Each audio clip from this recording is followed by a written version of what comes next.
So mga lods, for today's video, basta wala ganito budget, mag-healthy diet na gyud ta ano. Ano siya giingon nga magkaon na gyud ta og forage. O diba? Healthy. Mag-uol. Like brown sugar.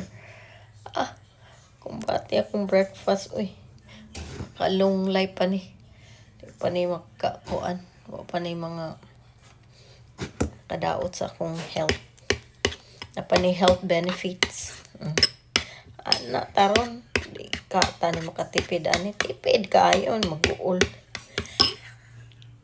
Tapos, lagyan natin og di mag-uol. Para-paraan lang gud para ay atik atong pagkaon di mag-uol.